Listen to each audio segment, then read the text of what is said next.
and later, correct? Images aren't just one and done. You need to be able to look at them on a future date. So, how do we see images at a later point? We use something called PACS. PACS stands for Picture, Archiving, and Communication Systems. So PACS is a picture, archiving, and communication system. Keep in mind, there is not just one PACS. Different companies have their own version of PACS. So different companies, different vendors will try to sell a hospital to use their version of PACS, right? It's kind of like how you have Microsoft and how you have Apple, right? Windows and iOS, and they're competing and trying to get you to use their version of their operating systems. But in this case, it's not an operating system, it's PACS, it's a picture storage system. Yes, Jay? So Epic, Synapse, things of that nature? I'm glad that you brought those two things up, because one of them is PACS, one of them is not. So Synapse is PACS, and then Epic is a charting system? So is Synapse PACS? Let's see. What kind of PACS do you guys think we use? Synapse. Do you think it's Synapse? Who thinks it's Synapse? I think it's Right. Who thinks it's Epic? It's not. Actually, Epic is for charting. Right? Yeah, charting. I think it's for charting instead. All right. Who actually printed out a PowerPoint and is looking at it right now and knows the answer? Okay. So yes, the correct answer is Synapse. It is Synapse PACS. That is what we use here at Harris Health. Whenever we do image reviews, right? And you come over and you're like, Mr. Donahue, Mr. Phung, Ms. Padilla, let's do an image review. What do we go to pull up your images? Synapse. Right? That's where the images are stored. That is our PACS system. So what is Synapse able to do? Right? So there's the acquisition part. There's the transmission part. Display and storage. Right? So we get the image, we send it over to Synapse. Synapse is able to display the image. Synapse is also able to store the image. Right? That is the purpose of the PACS system. Are there PACS other than Synapse? Yes, there are. But that's the one that Harris Health uses. Okay. So this is about PACS in general, but everything here applies to Synapse because Synapse is a type of PACS. So acquisition would be how to get the image, but what is the imaging model to use? Right, so PACS is able to store images from X-ray. It's able to store images from ultrasound. It's able to store images from CT. Able to store images from MRI. Able to store images from interventional, from OR, surgery, right? So all different kind of modalities can link into PACS. Store them in their proper folders. Question back there? Yep. All right. Does ultrasound use Synapse as well? Yes, ultrasound also uses Synapse. Now, when you look at an image in Synapse, you may notice that pulling up an image gives you more than just the image, correct? What else comes along with that image? What is the first name of the person, identity? Birthday, good. Patient ID. Mass and KVP even, right? Yes. So, how is that stuff able to follow your image around? That's right. It follows it through something called metadata. And in this case, that metadata takes the DICOM standard. So it's able to follow the image because of the digital imaging and communications in medicine, DICOM standard. Basically, your picture doesn't only have information about the picture. There's a separate part to your picture file that contains this type of information. So we call that the header. Right? You have image data, and you also have the header to the image. And the header is where name, date of birth, type of exam, KVP, mass, all of that information is stored.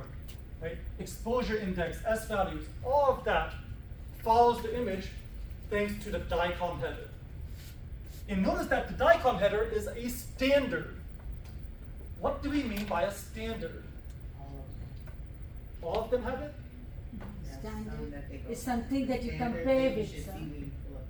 All right, so sorry, Charo first.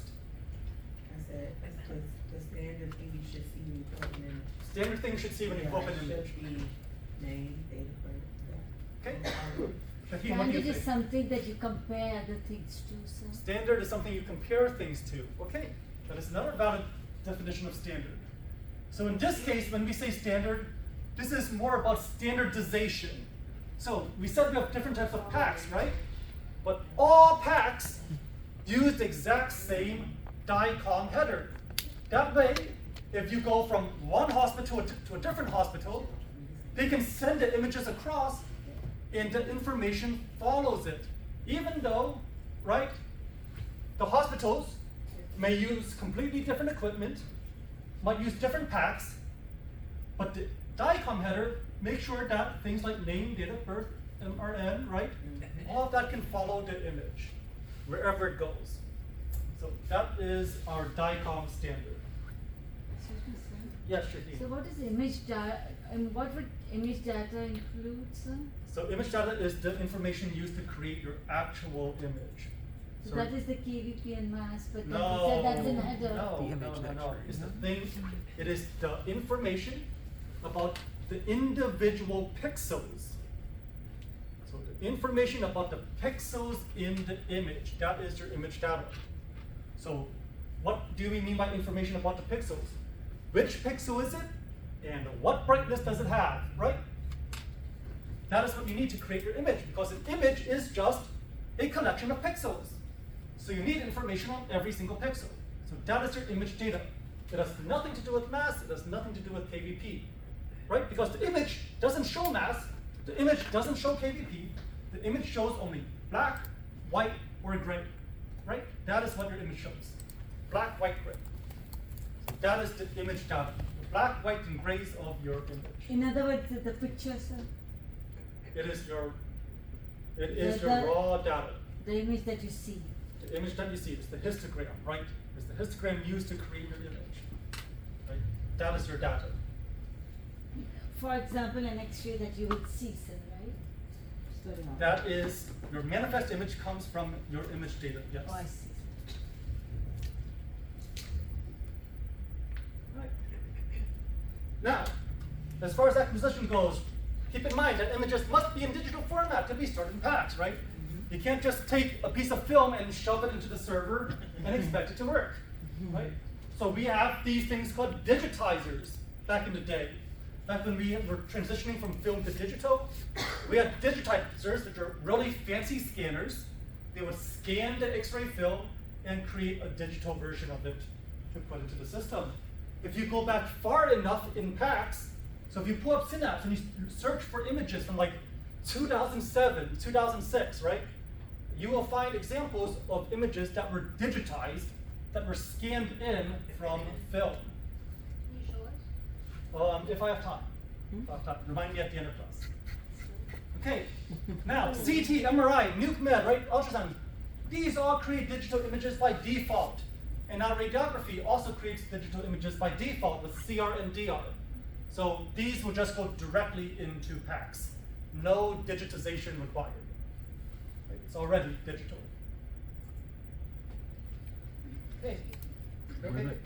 Were there errors in digitization? Errors in digitization.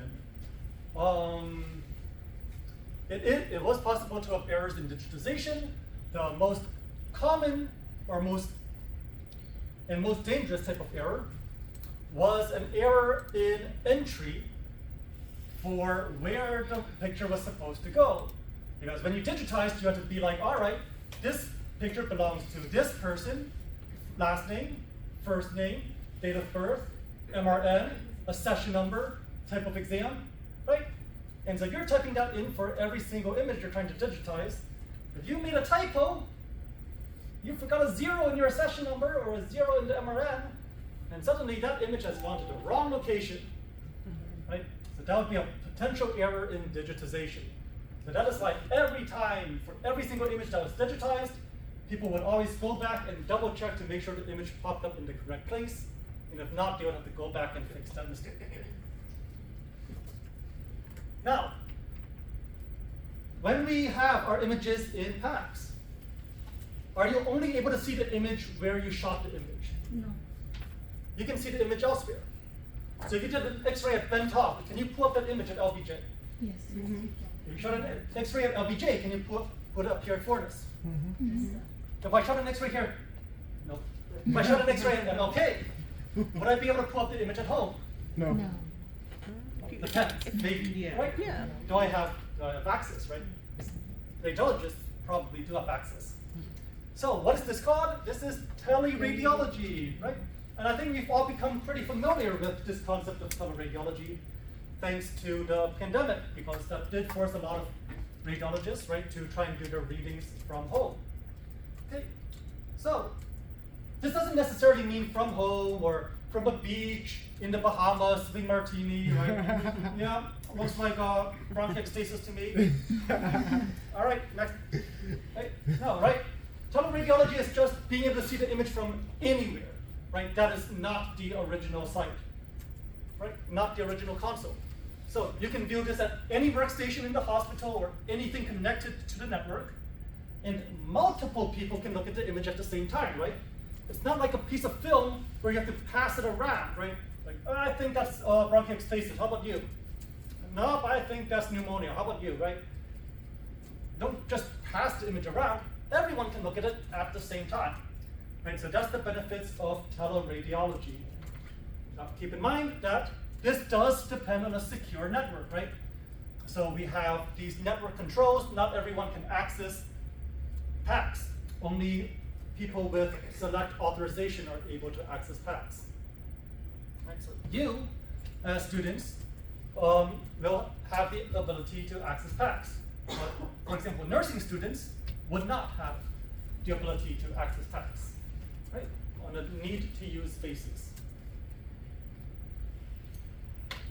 All right, and now we have RIS. RIS stands for Radiology Information System. So PACS is where images are stored. But that is the only thing PACS does. It only stores images. It can't track patients. It can't set up appointments. It can't let you charge for medications or contrast. So all of that has to be handled by something else. That something else is our RIS, our Radiology Information System. So tracking imaging orders, billing information, scheduling of patients, all of that is handled by the RIS. So what kind of RIS does Harris Health use? Epic. Epic. Epic is our HIS, or HIS. It's our health information system. Our RIS is actually a specific type of Epic. Radiant. We use something called Epic Radiant. This is what makes it a RIS. Epic Radiant is the RIS part of Epic. Nurse, right? You have other types of Epic for other types of hospital occupations, right? But for radiology, we use Epic Radiant. And what is used for, what is Epic used for, you said? Use a tracking measurement. No, just Epic. You said. So you did Epic it- is used by all healthcare providers, right? So that's where they do things other than radiology stuff, right? So if nurses need a chart, they would use their version of Epic. If doctors put in orders, they have their version of Epic. If labs are putting in reports, they have their version of Epic. So Harris Health uses Epic all through, but for radiology, you need to use Epic Radiant. Correct. A specific branch of Epic for radiology is Epic Radiant. Excellent. Has anyone had a chance to use Epic? Anyone's text let them try and track exams? I've experience All right. with it. So, you use Epic at your job. Okay. John? You We have a use- chance to use Epic? No, we use perk. What is that? We use perk. Oh, you use Perk. Percocets. Perks. Right. All right. Veronica? You have a chance to use Epic? All right. So yeah, when you get more experience, right? As you start running the rooms, right? As you become a senior, something that you should try and do is, after you finish your exam, after you finish your patient, ask your tech to let you see how they track out patients, how they track in patients, how they track out patients, especially for fluoral as well, because fluoral deals with contrast. So ask them to see ask them to let you see how they track the patient and track the medications. Because when you become a tech, that suddenly becomes your job, right? And so one way to market yourself as a brand new tech is to say, you don't need to train me on Epic. I already know how to use Epic. I used Epic as a student, right? Not many people can say that. Right? A lot of students just sit back and let the tech do everything. But if you can gain that experience, that gives you that leg up, that gives you that advantage over the rest of the competition. So, as a student, I would say when you become a senior, as you become more comfortable running the rooms, doing the exams, and you're not using as much mental energy on doing the exams, start using some of that extra energy on learning how to use Epic. Okay? Doesn't have to be right now, right? But just keep that in mind as you progress in the semesters, right? As you become a senior. All right, displays. Just a little bit more as far as displays go. So displays are measured in megapixels. This is the resolution of the display, right? So you may have heard of like TVs being marketed as HD, 4K, Ultra HD, right? All that is talking about resolution as well, right? How many megapixels the display has, right? So a basic monitor, a really basic monitor, is 1 megapixel, 1,280 pixels by 1,024 pixels. Right?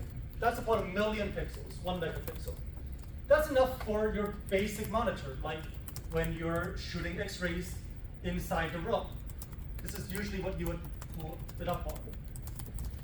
2 megapixels, 1,600 pixels by 1,200 pixels. This is what is typically used for general interpretation. If you're just looking at plain X-rays or CTs or MRIs, this is sufficient for that. However, if the radiologist is also expected to read mammograms, now you would need a minimum of a 5 megapixel monitor for that. Okay, so 5 megapixels, 5 million pixels, about 2,000 by 2,500 pixels. Okay. So mammograms require much higher resolution compared to general radiology, and radiologists require more resolution than you do at your console. Any questions about this one? Yes? Do you need to know the pixels or just 1 MP, 2 MP frame? So I'm going to say focus on the MPs. If you do end up getting pixel values, guess how you can use these pixel values to figure out your MP? The twice. Okay? What's the calculator on them? I know all of you do because you all have phones. Okay, so Melanie, since you have your phone out, could you do 2,048 times 2,560? And tell me what you get. 5,242,880. 5 million, right? What does mega mean? Million. So this is just 5 million pixels. That's all it is. You have to round a little bit, sure, right? 5.2 megapixels doesn't sound as nice, right? But if you need to know what megapixels this is, you just multiply them, right? You multiply these, you get about 2 megapixels. You multiply these, you get about 1 megapixel. So you don't have to know 1,600 into 1,200 answer. Correct. So I'm not going to ask you to memorize these, but if these numbers do pop up, you can just convert to megapixels. All right. A little bit more about PACS. Remember, earlier we said PACS is specific to the vendor, right? It's specific to the company, right? Synapse PACS is its own thing, and then you've got other types of PACS software that are their own thing. So, there has been this idea, this push of something called VNAs, Vendor Neutral Archives.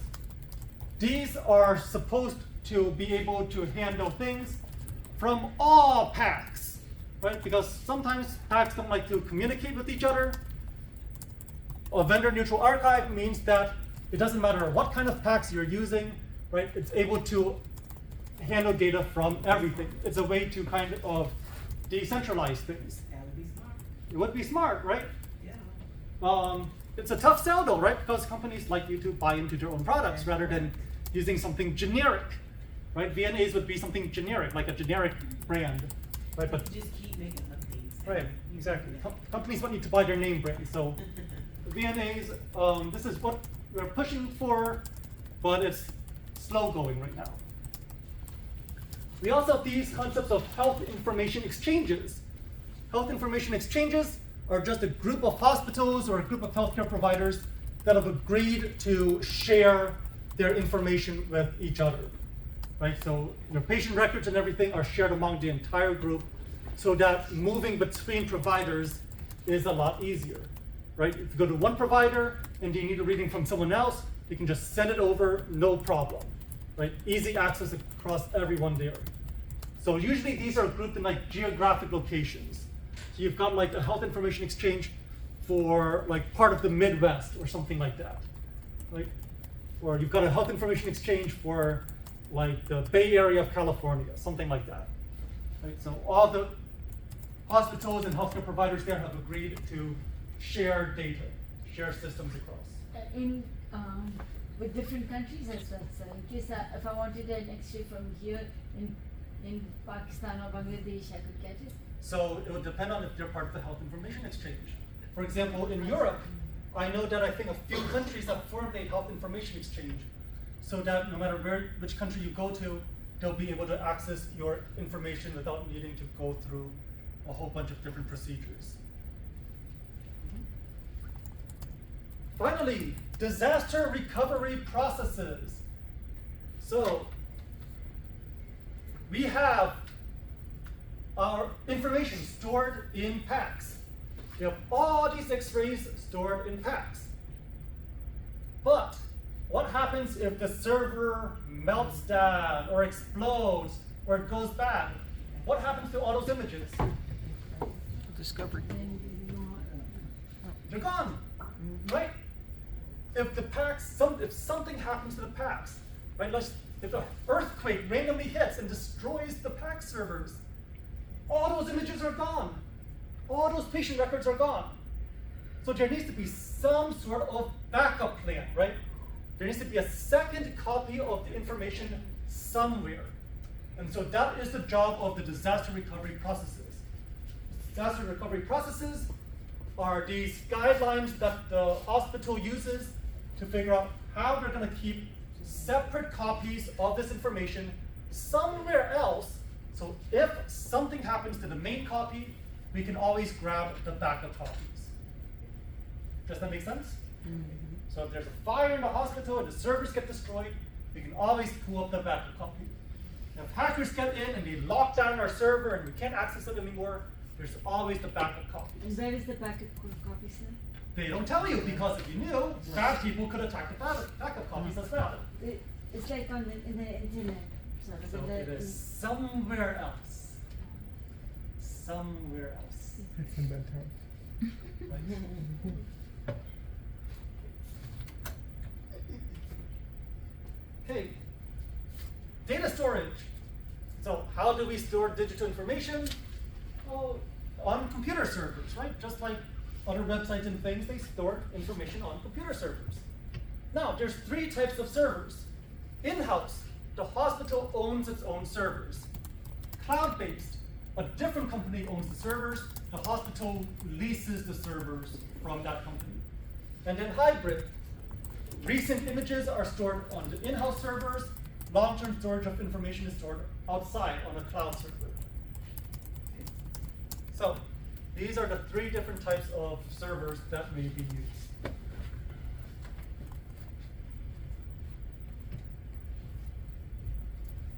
Okay. In addition, there are also three different ways data can be accessed. Method number one, offline. So basically the data is on a hard disk, and the hard disk is stuck in a shelf somewhere. And it's labeled like images from January 2020. And if you want images from January 2020, you go to the shelf, you find a hard disk, pull it out, you shove it in the computer, and then you can access the files. Okay, so maybe, all right, so let's go to something a bit more convenient. Nearline. So instead of offline, we have nearline. So once again, the drive is stored on the shelf. But this time, you don't need to be the one to go grab it. There's a robot to do it for you. That's right, robots are coming for your jobs. In this case, I don't complain because I wouldn't want to go searching through all these shelves of hard disks, right? The robot knows where the hard disk is. You ask for the information. Robot somewhere else is like, grab, and then I can get the information. Still takes some time, not instant, right? But I don't need to go to the physical location and actually look for that actual hard disk that stores my information. And finally, online. All of the hard disks are permanently connected to the PAX network. As soon as you request the image, the PAX network looks for the correct hard drive and pulls the image up for you. So fastest, most convenient method. What if someone wants to hack tax and delete it right? So in that case, hopefully you have a discovery or a disaster recovery process in place with backups of all your images. Okay. And then finally, how do we store images? What do we store images on? So, old school magnetic tape. Who still remembers magnetic tape? VC, like VCR players, right? Yeah. Those cassettes, Yeah, oh, video recorders. right? Like the Walkmans, movies? video recorders, yeah. Like, Movies? so film reels are different. Oh, okay. Right. What about when you would listen to You mean the music? cassette Okay. players Cassette, for yeah. You talking about music? vinyl? All right, so, but yeah, like a cassette player, right? Like a Walkman, right? Yes. That was magnetic tape. Okay, right? So, a parent's worst nightmare, right? Coming home and finding their kid has discovered how to like crack open the opening of the magnetic tape. Right? So, that's old school. Nowadays, all right, more recently, we've had optical discs. What is the more common term for an optical disc? CDs. Yeah, CDs or Blu-rays, right? Something that that a laser would read, right? That is an optical disc. We have redundant arrays of independent disks. This is just a network of hard drives stuck together. In fact, if you want, you can create a RAID in your own computer by connecting multiple hard drives together. Flash drives! Who uses flash drives? No one uses? Used to for PowerPoint. I You used to, still right? use- You still use them. Yep, same here, I like flash drives. Yeah. Okay. Right. And then in the future, potentially, holographic storage devices. It sounds fancy, right? It's this like block of data that you like aim lasers at and stuff, pulls the information out. Don't ask me how it works, because I really don't know anything about it. So this doesn't exist. It does. That's a diagram of it. Right? And then finally, other factors that may play a role, file compression. Right? Images are big. We need ways to make the images smaller so we can fit more of them onto the server. So file compression. But remember, anytime you compress a file, you potentially lose data. Right? So it's always, IT is always in a battle between how do we minimize our server space use while keeping all the important information. All right, and that is the end of chapter 10. Thank you.